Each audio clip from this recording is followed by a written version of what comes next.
हो।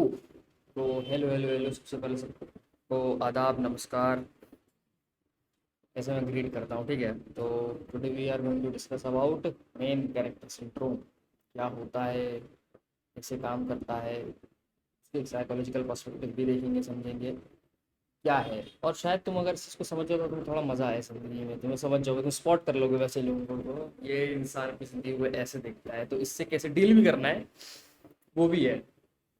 ठीक है, तो सबसे पहले मेन कैरेक्टर सिंड्रोम क्या है। तुम्हें अक्सर ऐसा, तुमने ऐसे मेन कैरेक्टर सिंड्रोम के बारे में शायद तुमने देखा हो, किसी के कैप्शन में देखा हो, रील के में देखा हो, मेन कैरेक्टर एनर्जी किसी ने स्टोरी पे लगाया हो कभी। ठीक है, किसी गाने के साथ बढ़िया से, कोई इंग्लिश या कोई ऐसे सॉन्ग्स के साथ फूल पत्तियाँ होंगी उसमें, और इंसान पूरा सेंटर ऑफ अट्रैक्शन होगा, कुछ ऐसा कर रहा होगा, कुछ होगा।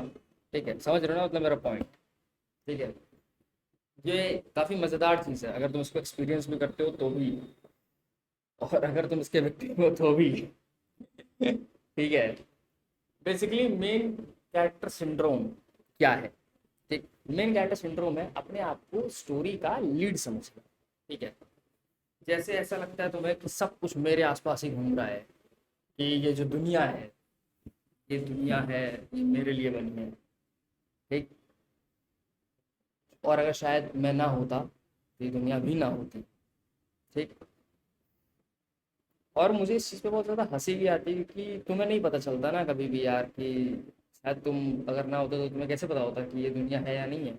नेवर नो, और तुम्हें पता चल भी नहीं सकता था वैसे। ठीक है, मेन कैरेक्टर सिंड्रोम काफ़ी ज़्यादा अच्छा है बुरा है, दोनों एस्पेक्ट में ही काम करता है। हम इसको सबसे पहले समझते हैं अटेंशन से। मेन कैरेक्टर सिंड्रोम का सबसे बड़ा फ्लॉ ये है कि वो तुमको हर जगह अटेंशन सीख करने के लिए मतलब पुश करता है, और तुम अपने आप में फिर कमियां भी ढूंढने लगते हो, और ऑब्वियसली इंप्रूव कैसे करोगे वरना, ये भी तो है। मेन कैरेक्टर सिंड्रोम में यही होता है कि भाई तुम हर जगह जाओगे तो तुम ऐसा खुद सोचते हो अपने बारे में कि मुझे सबसे पहले ट्रीट करना चाहिए। काफ़ी हद तक सुपीरियरिटी कॉम्प्लेक्स से भी वो है जुड़ा हुआ, इसमें तुम सबसे ज़्यादा अपने आप को उच्च समझते हो कि मैं सबसे ज़्यादा बेस्ट हूँ, बेटर हूँ, तो सोसाइटी को या मेरे फ्रेंड्स को, मेरी फैमिली, सबको मुझे बहुत अच्छे से ट्रीट करना चाहिए, और हर इंसान सिर्फ और सिर्फ मेरे बारे में ही सोचो, और उनकी लाइफ बिल्कुल भी वैल्यू नहीं करती है, सिर्फ और सिर्फ मेरी लाइफ वैल्यू करती है किसी भी कॉन्टेक्स्ट में। ठीक है, तुम्हारे अंदर ये चीज़ आ जाती है कि अगर मेरी लाइफ में कोई छोटी सी भी घटना हुई है, ठीक, तो वो बहुत बड़ी है, और अगर किसी और की लाइफ में कोई बहुत बड़ी भी चीज़ हुई है तो वो बहुत छोटी है।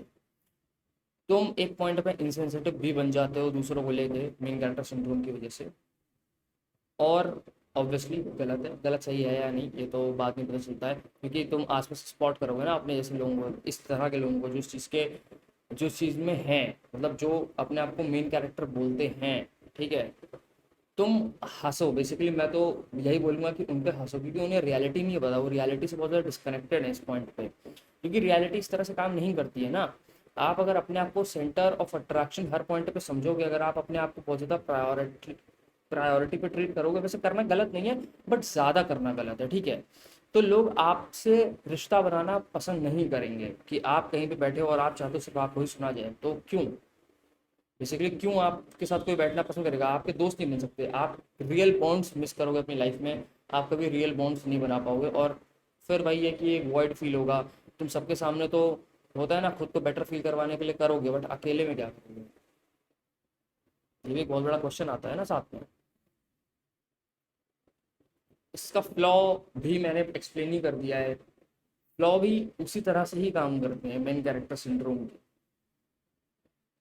कि तुम, मैंने एग्जांपल नहीं दिया ना उस चीज़ का, मैं एग्जांपल दे देता हूँ, पहले एग्जांपल समझ लो उस चीज़ का, वो ज़्यादा बेटर है। एग्जाम्पल इसको ऐसे ले लो कि अगर तुम्हारी उंगली में चोट लगी है, तुम उसको बहुत ज़्यादा ड्रामेटिकली ऑपरेट करोगे, और एक्सपेक्ट करोगे कि सामने वाले भी उतना ही ले, और बेसिकली काफ़ी बार ऐसा होता है कि जैसे कोई होता है ना कि जोक तुमने मारा है और तुम उसको बहुत ज़्यादा तेज़ से हंस रहे हो, तो सामने वालों को एक प्रेशर बन जाता है।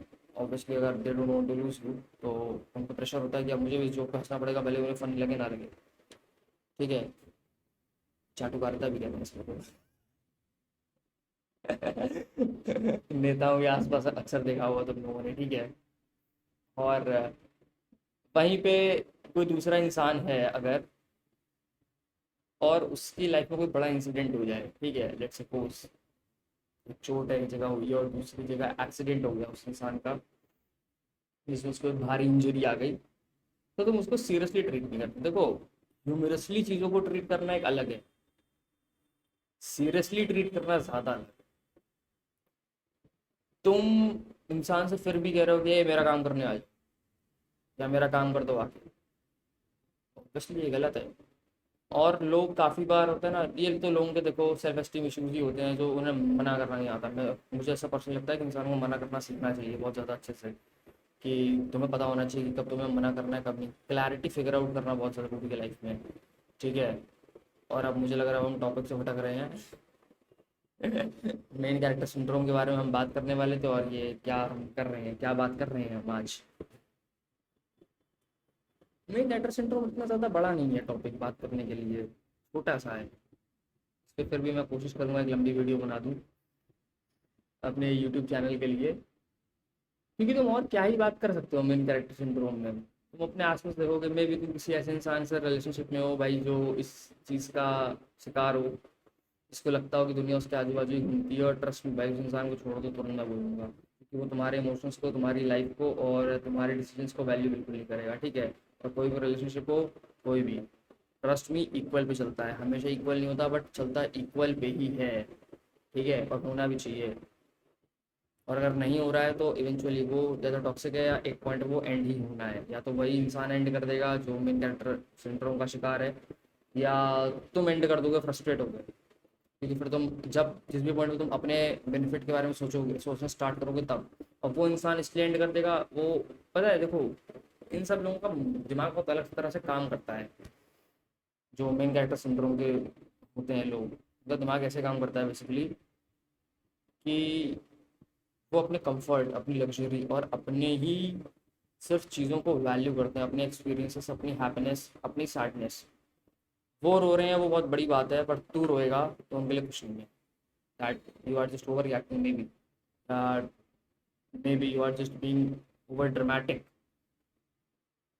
कि तुम ड्रामा कर रहे हो, और ये गलत है। इमोशंस को वैलिडेट करना सही है, फील करने के बाद लॉजिकली उस पर ऑपरेट करना सही है, ठीक है। बट इमोशनल जब तुम हो तब कोई डिसीजन लेना सही नहीं है। ये तो मेरी विजडम की बात है।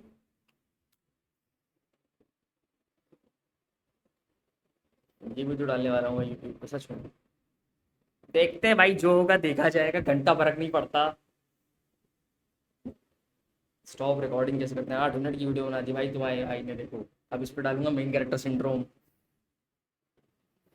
और उसके बाद देखते हैं क्या होता है, क्या रिस्पॉन्स किस हिसाब से आता है, और बाकी चीज़ें। यार देखो, मैं ऐसे रैंडमली वीडियोस बनाता हूँ, ठीक है, तो मेरे को इतना ज़्यादा उस तरह से मत देखना एक प्रोफेशनल क्रिएटर की तरह। और मैं हूँ भी नहीं, I am just like I am someone may be who just rants out on YouTube. Yes, you can say that. I just share my experiences, share my stories and all, ठीक है। I am just a kid भाई, 20 year old kid जिसको एक computer या laptop पकड़ा दिया गया है, और वो बस यूट्यूब पे आ गया है बकवास बकचोदी काटने किसी भी तरह की, ठीक है। अब बाकी अगर किसी चीज़ पे डिस्कशन करना हो कुछ हो भाई, I am open everything for a good conversation also. Just मेरे को कमेंट में रीच आउट करो, बढ़िया टेक्स्ट करो। मैं एक बड़ा क्रिएटर नहीं हूँ, जैसे कि मैंने अपनी पहली लाइव स्ट्रीम्स में भी कहा है, तो मैं भी जल्दी उस पर वो आ जाऊँगा। देखते हैं क्या है ये। किस बारे में बात करनी है इस इंसान को, ये हम कर सकते हैं। पता है, क्रिएटर इकोनॉमी में जैसे हर इंसान एक वो बनने की, मतलब क्रिएटर बनना चाह रहा है, ठीक है। नॉट बिकॉज ऑफ कि उसको कुछ कमाना है इससे, बट हर इंसान को रिकॉग्निशन चाहिए, ठीक है। अगर तुम मुझसे पूछो तो मुझे क्या चाहिए, मेरा परसेप्शन या मेरा ऑब्जेक्टिव जो है वो रिकॉग्निशन से रिलेटेड नहीं है। I just want to make a small space या प्लेस फॉर मी, वो भी उस इंटरनेट के उसमें। और मैं काफ़ी हद तक, पता है, अपना एक कैमरे वाला डर भी दूर कर रहा हूँ एट दिस पॉइंट, कि मेरे को अपना फेस रिवील करने में या कैमरे पे जाके कुछ बोलने से या पब्लिक स्पीकिंग स्किल्स में थोड़ी हेल्प होती है ना। तो मैं उस पर काम करने की कोशिश कर रहा हूँ। तो अगर भाई मेरे को तुम लोग हेट भी कर रहे हो मेरे कमेंट सेक्शन में आके, तो वो मेरे लिए अच्छा ही है, क्योंकि मुझे देखना है कि मैं क्या क्या और किन किन एस्पेक्ट्स में इम्प्रूव कर सकता हूँ। एंड वेल, बस सुबह सो के उठ के एक रैंडम वीडियो शूट कर लिया है, तो रेट करो, बताओ कैसी है। Good bye.